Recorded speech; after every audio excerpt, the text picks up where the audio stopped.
All right. Good afternoon. Again, my name is Gina Stumba. I'm our coordinator for leadership and student organization development. And today we're going to be talking about all the things student organizations need to know. So starting off with just a brief overview. So we want you guys to understand the role of the Office of Student Involvement, understanding what registration looks like and that whole process that is coming to an end here on September 9th, understanding rules, requirements, regulation thereof of a student organization, what SAFC and SGA and those acronyms mean for you, and any upcoming dates and opportunities. So first things first, if you don't know much about the Office of Student Involvement, we are a conglomerate of a bunch of different areas that are listed up in that picture. But essentially our mission is that we want to engage all of our UMKC students in a vibrant campus through holistic and co-curricular engagement. Basically meaning we serve you guys in a lot of different functional areas, advocacy, support, to make sure that your guys' experience here is tremendous. So if you have any questions, feel free to definitely follow us on Instagram, Twitter, Facebook, all that jazz, or you can get a hold of us at either our website or our email. Things that you can expect from myself as well as the Office of Student Involvement. I make a monthly newsletter, so I hope you guys have all been able to receive that. If you haven't yet, it's on the main page of Rue Groups. So here later, we'll dive into all Rue Groups things. So I will absolutely educate you all on that. I also want to be able to provide you guys with access to things like the Student Organizations Reference Guide, SAFC information, Student Code of Conduct, etc.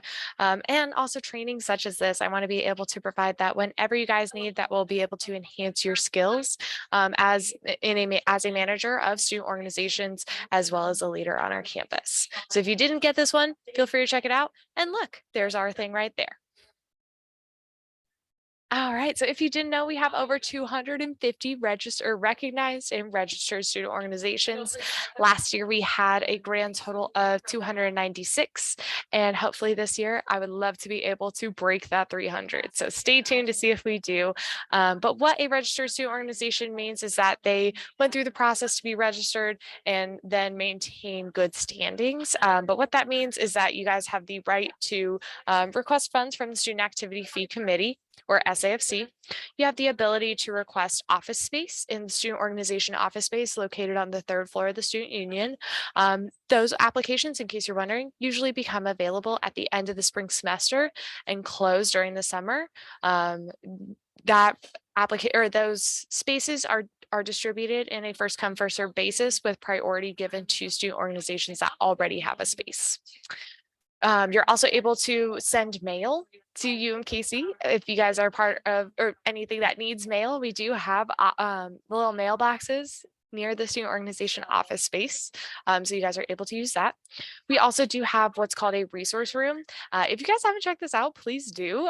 There are a ton of free opportunities for you guys to use in there to promote your organizations by making super cool buttons or getting a trifold for our next tabling event.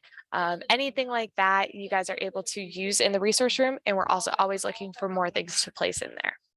And then if you guys ever want to design anything that has the university's name on it as a registered and recognized student organization in good standing, you guys are able to use the university logo for any on materials that you guys use.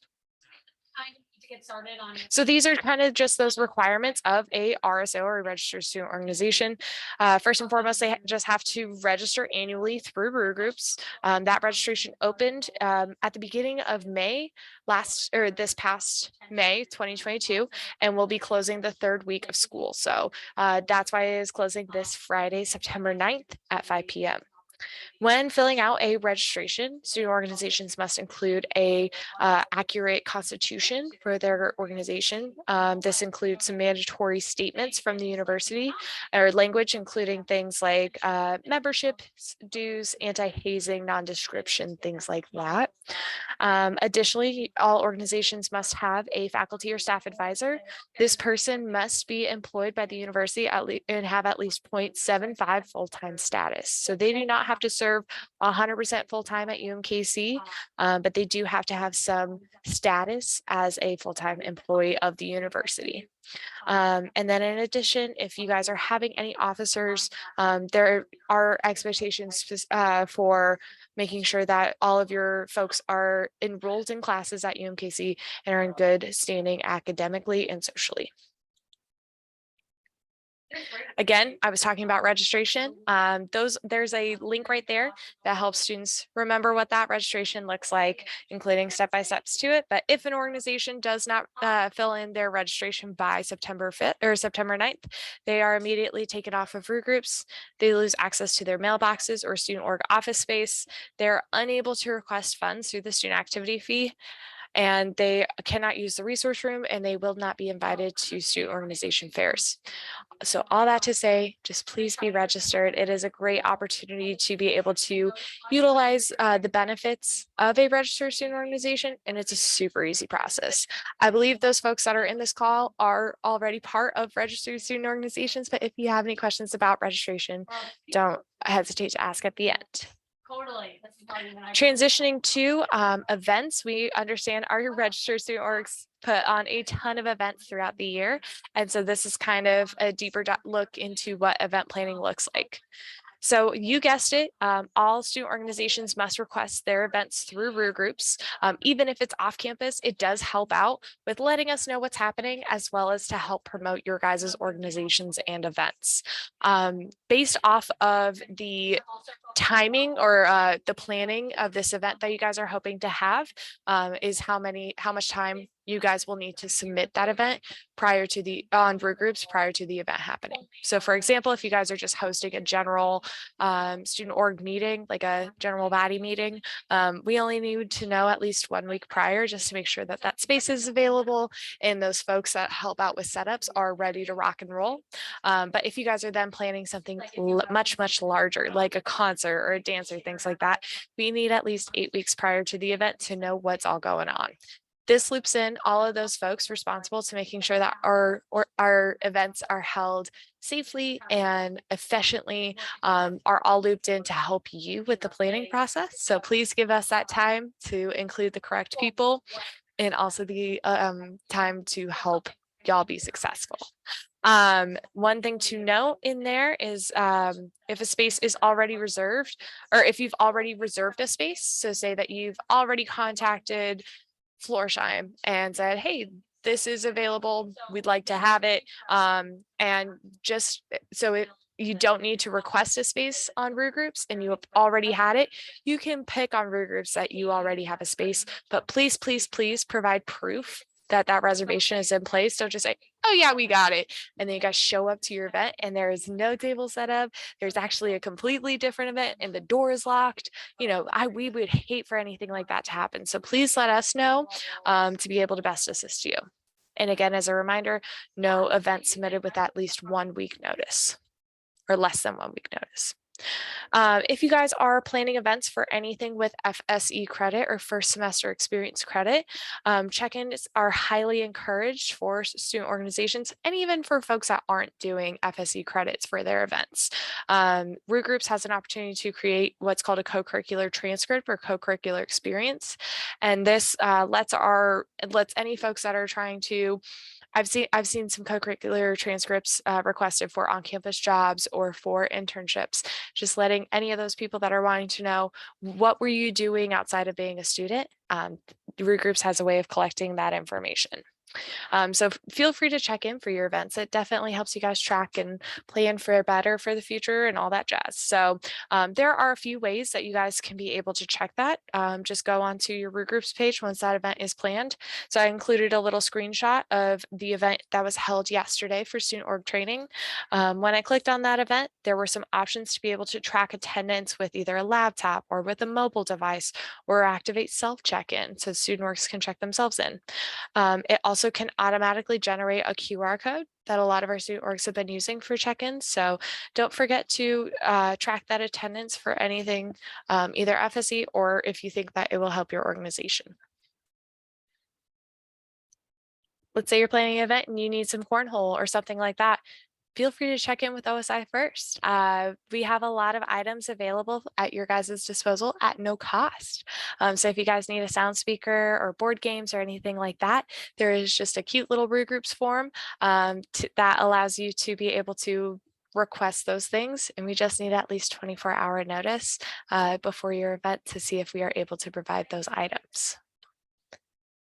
If you guys want food for your event, food is very, very popular, and we understand that. So we want to be able to recognize our current partnerships on campus, right?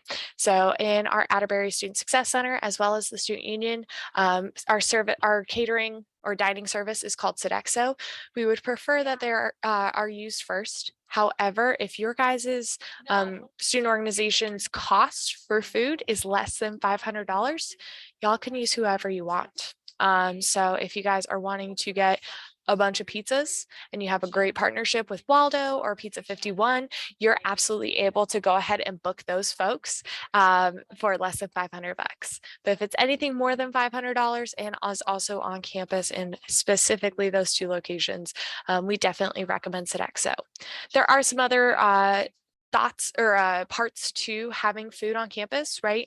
We want to make sure that it is a legit vendor from outside, has a liability insurance, as well as just a certificate that they can serve food. We would hate for a registered student org president to be able to cook all their student orgs cupcakes for their event, but forgot how long it takes to not have salmonella in their cupcakes and unfortunately poisons everyone. That would suck. So in order to make sure that we don't have any liability, that's why we prefer that any of our vendors that you guys use have that insurance, as well as strongly encourage that you guys don't get into any of that to cook for your own members. But all of that is also listed in our registered student org handbook. So I'd be happy to point out where that is at the end of this presentation. But a lot of this stuff that we're going to be talking about is also listed in there. So if you forget everything I say, go check out that RSO handbook. If y'all want movies at your event, go ahead, host a movie night. They can be pretty fun. But one of the things to keep in mind is that you guys might have to purchase the copyrights for that movie. Being able to advertise the movie, say its name and its like, we will just have to legally provide that copyright.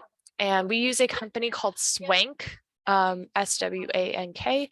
They do a really good job. They send over the DVD as well as the copyrights, and it can range anywhere between $250 to $1,000, just depending on the name of the movie or the type of movie, as well as how many people you are going to be showing it to, things like that. But there are some exemptions in the copyright rules, but it is something to think about when you guys are wanting to host a movie night. If you guys are wanting to post any literature or banners on campus, y'all can absolutely do that. OSI has a fancy handy stamp that you guys will then bring any of your posters to be able to post around campus. Once you get that stamp, those flyers stay up for about 30 days.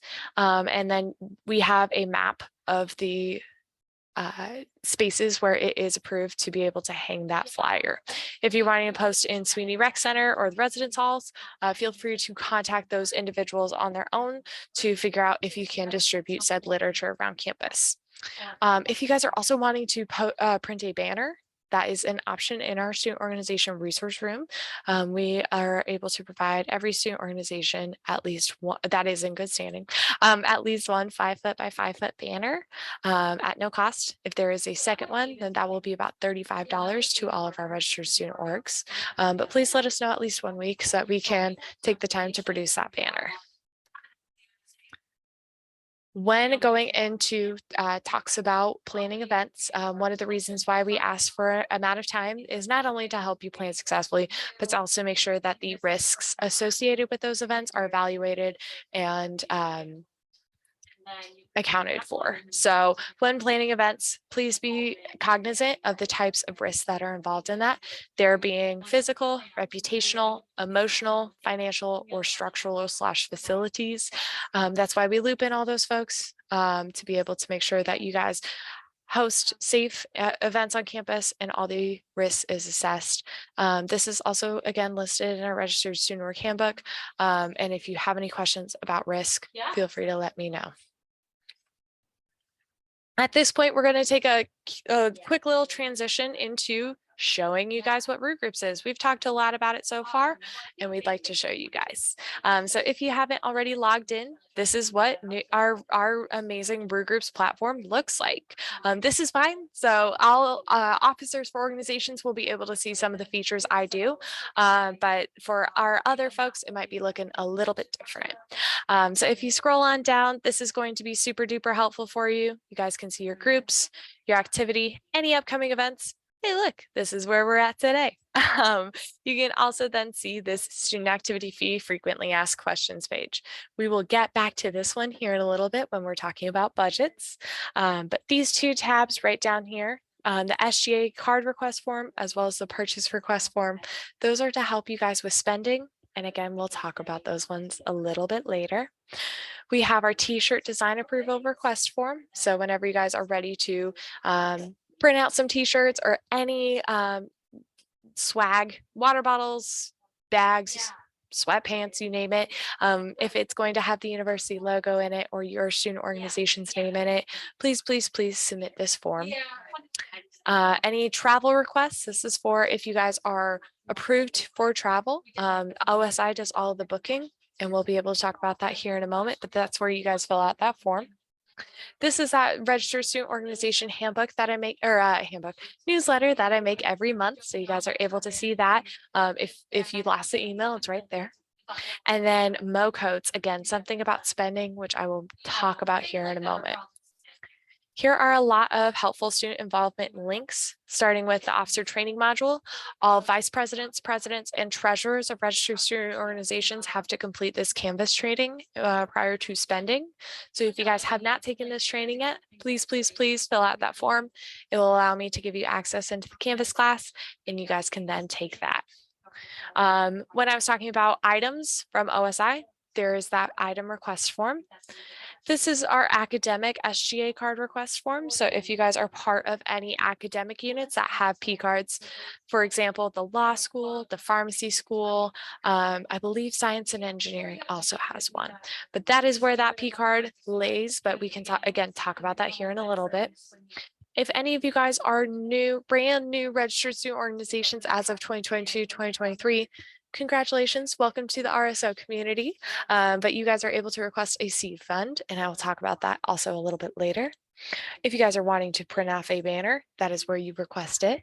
And this is that registered student organization handbook. So please, please, please check into that at the end of this presentation to help you out with anything you guys may need. Groups, you can find all of our groups listed here under all groups. This is where you create a new student organization if you're interested in that. And then you can currently see the statuses of if a group is not yet registered. Come next week, we will be changing what that looks like, as those folks that do not complete the registration by the end of or at 5 o'clock on this Friday, September 9th, then they will be taken off of Root Groups. But you can check out your groups right there. You can check out any events that are happening.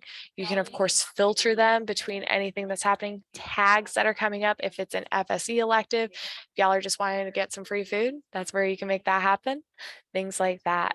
I would be happy to also show one-on-one what your guys' student organization individual pages look like, but there are a ton of really amazing features on there, from emails to creating your own flyers for student orgs to join your organization.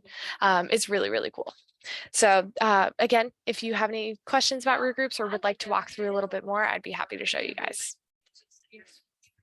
Okay, I'm going to take a drink of my water as you guys continue to soak this all in. And if you have any questions, again, write them down. We will answer those at the end, but we're going to dive into the world of finances.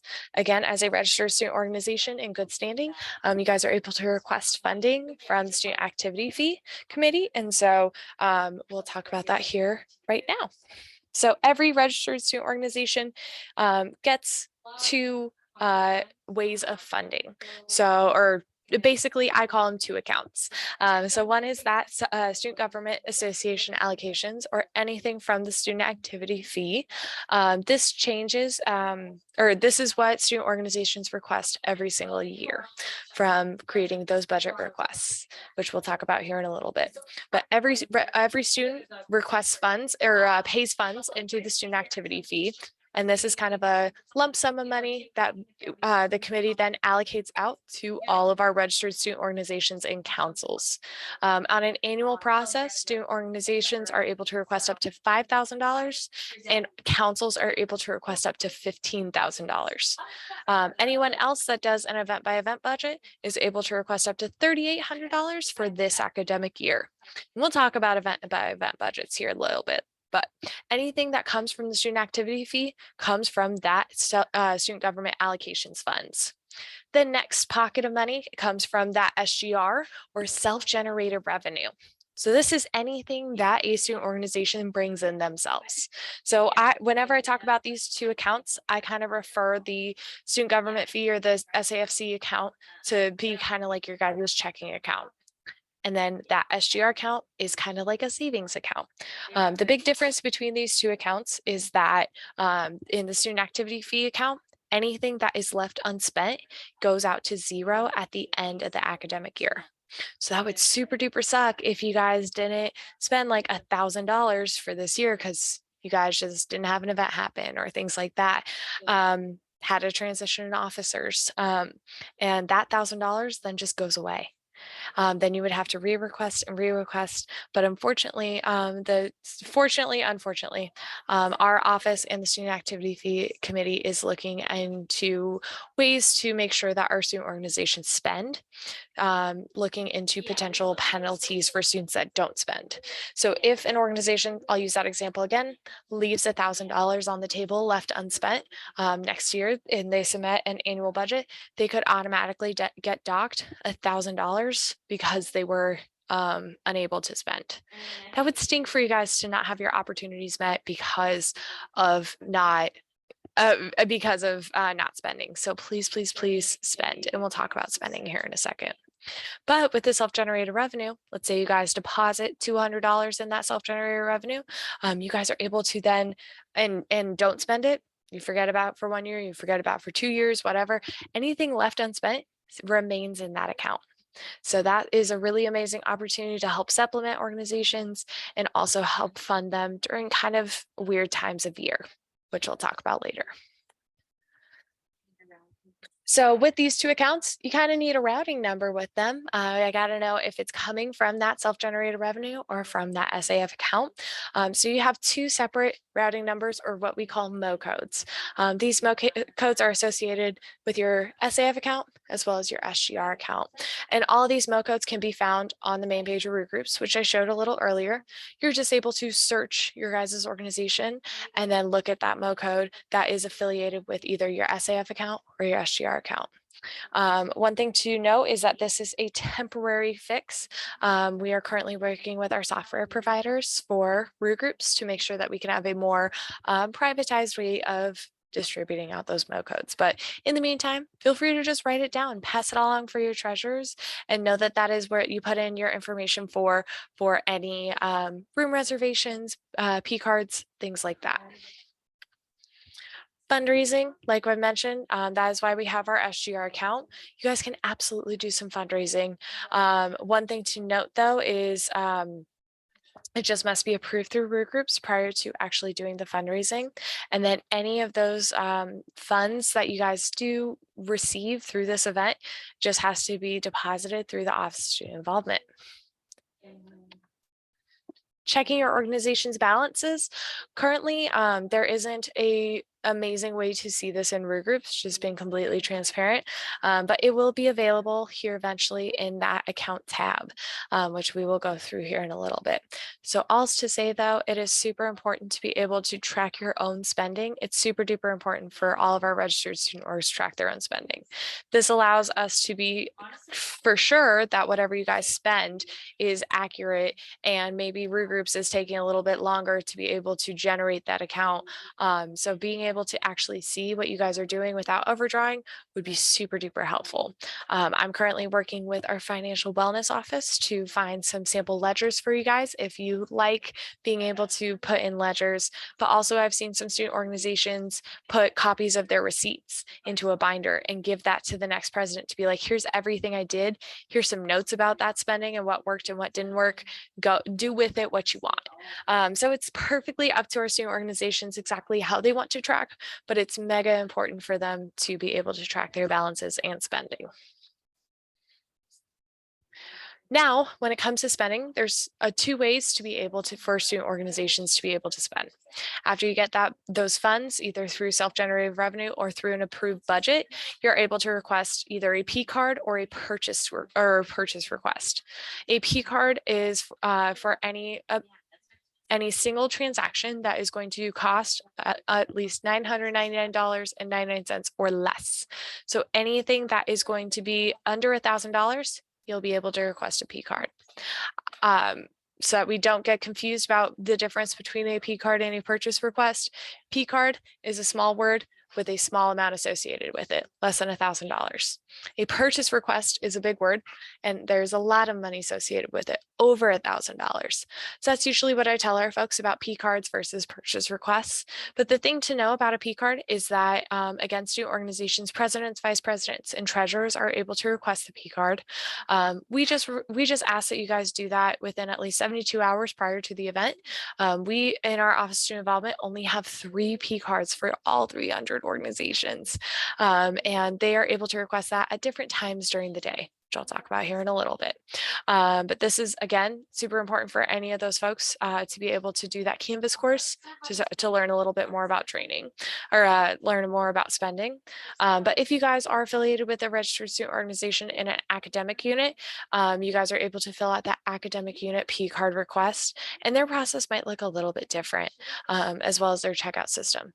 For us in our checkout system, you're able to come to the Office of Student Involvement's front desk, Student Union 320, where you're able to request that pick up that P card. So this is after you fill out that form. You put in there what you're going to be spending, for how much, what time you're picking it up, all that jazz. And then you're able to come to the Office of Student Involvement and actually pick up that P card. Those available times for pickup, we have actually extended our hours to give you guys 3 opportunities for checkout: in the morning, in the evening, and late night. Whenever returning those P cards, we definitely need an itemized receipt of what y'all just spent for, as well as making sure that there were no taxes added to those purchases. But our Office Student Involvement staff will be able to train you prior to you using that P card. So this gives you a little overview, but we will also be sure to provide you guys a little bit more detail when you're ready to pick up that P card and go and spend. Again, going to that bigger amount purchase request. This is for any check payment or credit card payment over $1,000, which is usually affiliated with like a contract or an invoice. But we need any pertinent information to be included in that purchase request: a W-9, an agreement form, things like that. This is typically a longer process. The university has its own checks and balances to be sure that those folks are paid, and especially when there is more money on the table. And so payments usually take about 6 to 8 weeks for those checks to be processed by the date that that purchase request was completed. So again, quite a bit of time, but we are able to make those big payments if you guys need that. Now, this was also listed in that Canvas training course. So as a reminder, please take that. But if there is any violations in spending, you guys don't bring back a receipt, you guys lose a P card, you guys accidentally spend $600 when you only requested to spend $200, things like that. There are going to be some consequences in violating your guys' spending. And so please be sure to be good stewards of your spending, as I hope you guys are also in your personal lives. But if you have any questions on this, just let me know. Again, as I've mentioned earlier, deposits can be done with the Office of Student Involvement. This all goes into an SGR account, and we typically recommend that any collected cash during like a fundraiser or things like that get deposited within 48 business hours after that cash has been collected. There is one person on here that I listed that y'all definitely should know about. Her name is Carrie Schmaltz. She is our senior business officer for the Office of Student Involvement. She does all the student organization spending. So she is my manager. She does all of the P cards. She does all of the travel booking. She does all the purchase requests. She makes my job look really awesome. So please be familiar with her when it comes to anything student organization spending. As I mentioned with travel, you guys are able to request up to 60% depending upon what type of travel it is. But the thing that you guys should know is that bold and underlined statement, which is that all travel must be booked through the Office of Student Involvement. This includes any hotels, flights, rental vehicles, conference registrations, things like that. So if we do not reimburse folks that pay for travel out of their own pockets, and we also strongly discourage any personal use for any university travel or personal vehicles for any university travel. We recommend that student orgs, if you are wanting to request a budget that includes travel, you can absolutely check out the student activity fee guidelines, as well as Google Flights and Southwest Airlines. Those typically are our best way of making sure that the travel is at its best price. Okay, that was a lot of finances, and I understand that, but something that comes in handy with that is the Student Activity Fee Committee, or the SAFC. Sometimes I frequently interchange the word we. I solely serve as the advisor to the Student Activity Fee Committee, so I am not a voting member, and neither is the SGA Comptroller, but we work together with the Student Activity Fee Committee to make sure that the student activity fee is allocated properly, spent appropriately, things like that. So we'll talk about what that all means here in a second. So as I was mentioning, the difference between an annual budget and an event by event budget. Again, councils are able to request up to $15,000 and student organizations are able to request up to $5,000. They need to know everything that they want to do for the entire academic year when this budget opens. So budgets open at the end of the spring semester and close during the summer. The summer date does get changed depending upon when the SAFC comptroller is available, as well as the rest of the Student Activity Fee Committee is created. So unfortunately, I would love to say like it is always going to be the beginning of July. But it will happen over the summer with then again decision of allocations being communicated with organizations by August 1st. Again, they would just have to know everything they want to do for the entire academic year. And if student organizations do not get anything from an annual budget, they are able to then request an event by event budget. So again, event by event budgets are for anything as they come up. These allocations change per organization depending upon the remaining allocations from the student activity fee, or from the annual budgets. My apologies. Okay, so to submit a budget, this is kind of a step-by-step. One of the things that I want you guys to know is follow all the steps. There is one form that you will fill out that says about the event or about the budget request, right? Give me what you guys are doing, date, how many people are coming, if it's formal or informal, things like that. And then in the next page, you're able to supply any supporting documents to that budget request, as well as details where you can include line items. So if you guys are getting food, how much food, and going from there. If you guys are also on top of this event getting supplies, you're able to request a supply or add to a supply line item and go from there. So please, please, please, I encourage you to follow all the steps. On Brew Groups, it'll tell you if that budget was submitted as a draft or it wasn't completed, as well as how to then edit it. So please, please, please place full attention to also the deadlines, as well as all the steps in the forms. But we will also be able to show you guys that here in a second. One of the things that our student organization sees success with is itemization. The Student Activity Fee Committee has some things that they are looking for when it comes to their budgets. They want to make sure that a student organization is requesting the appropriate amount for the appropriate things that can be funded through using these funds. So we always use the word itemization And itemizing just basically means a specific amount that is used towards specific items and exactly where from, right? So think about your receipt. If you guys are getting $300 worth of food from Walmart, does it just say you guys spent $300 at Walmart? No, it says how many Snickers bars you got, how many apples you got, how many, all the things that then added up to $300. So it's up where you got it from, as well as the amount, as well as for what. So when you are creating a budget, think in those frames. The more information, the better. Again, it helps the student activity fee determine that budget decision, as well as help you guys with your planning later on, right? Because then you guys can say, hey, cool, we got approved $300. As it's less than $1,000, I can create a budget or a P card request. In that P card request, I can literally put in what I put in for my budget, saying that we're spending at Walmart, saying exactly what I'm going to get from Walmart or how much I'm going to be spending. I know I said I was going to spend $300. I was approved to spend $300. So I'm going to put all that information down.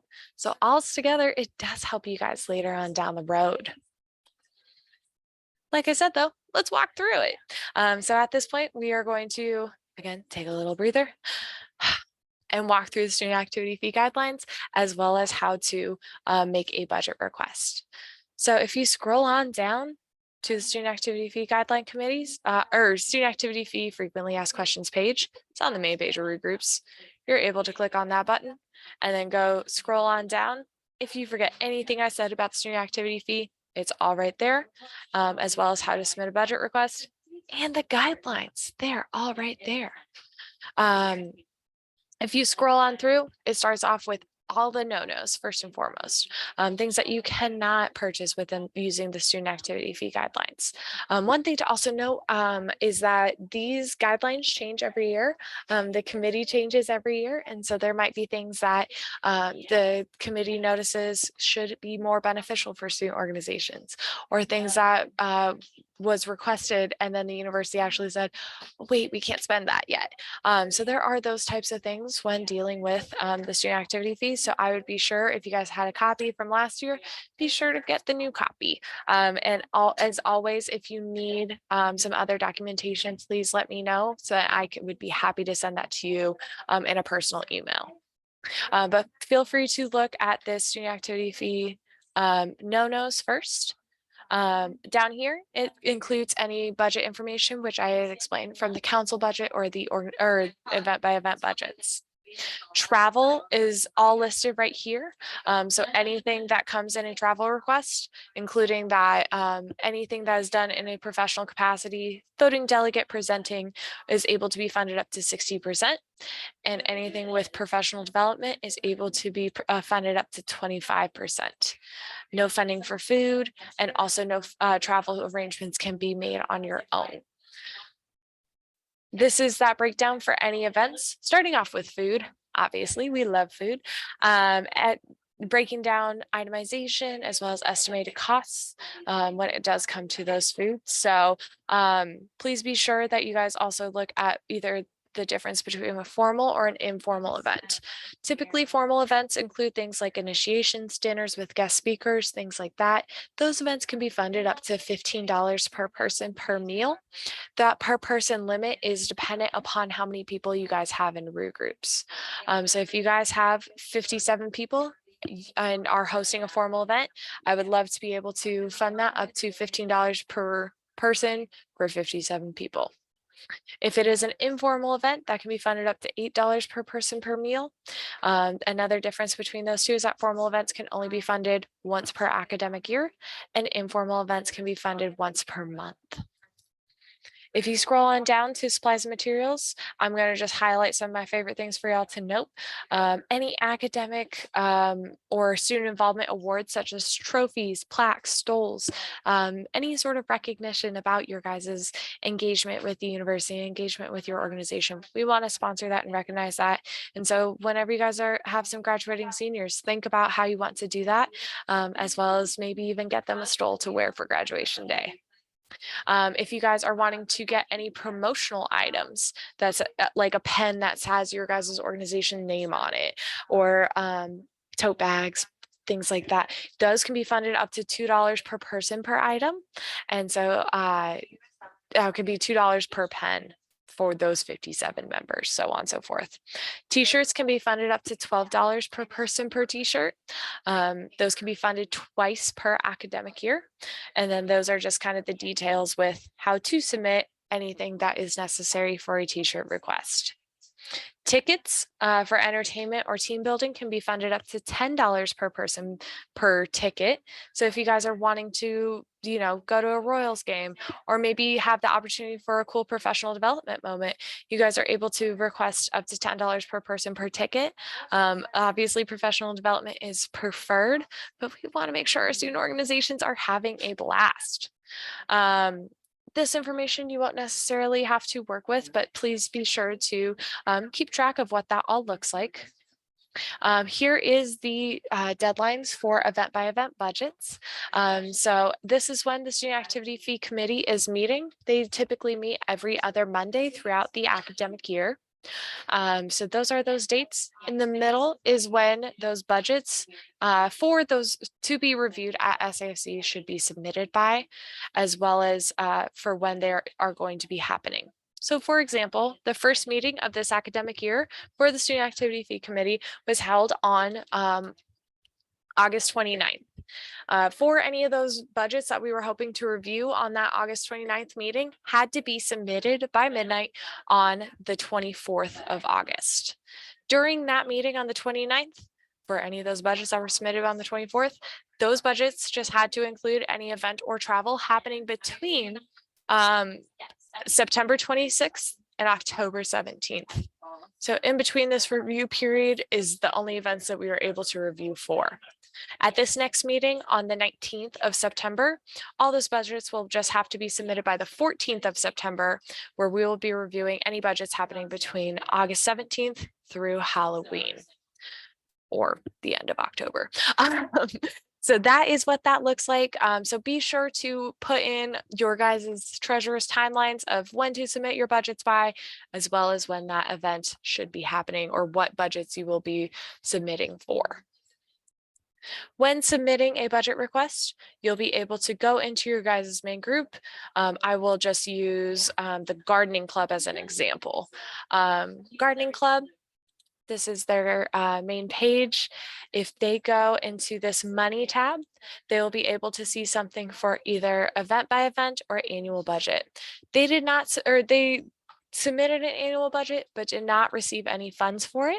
So that would be submitted here, but they did just submit an event by event budget and they did receive $500. So I will show you guys what that kind of looks like because they did a great example of itemizing for this. So in their form that they submitted, let me go back. If they wanted to submit another budget request or whenever you guys are ready to submit your budget request, you'll go to that money tab. You'll also click on the event by event budget, and then you'll be able to click that right-hand side where it says create budget. As a reminder, please review the Student Activity Fee Committee deadlines and guidelines before submitting a budget request. And then also be sure to note that the funding cap for this year is $3,800. $3,800 is going to include any and all event and travel that you're wanting to do between now and the end of May. So please, please, please submit requests for that and make that happen. So back to the gardening club, they were able to submit their form. So this is kind of an example of what that form looks like. It includes those timelines and deadlines, which I put in there. They were able to describe or put a description into what this event that they're planning is going to entail, the date for it, how many people are coming, where it's going to be, and then if it's formal or informal, letting us know at what cost, if they are including food, will look like. But then they decided to include some supporting documents. So this is what they chose to do. Now, this might be a little overwhelming for you all, and that is perfectly fine. This is just what the gardening club chose to do. But what they included in there was what they were needing, the items needed, including supplies, materials, how many they were getting of each item, an estimated cost for each of those items, as well as a link from where they got that information from or where they're hoping to purchase it from.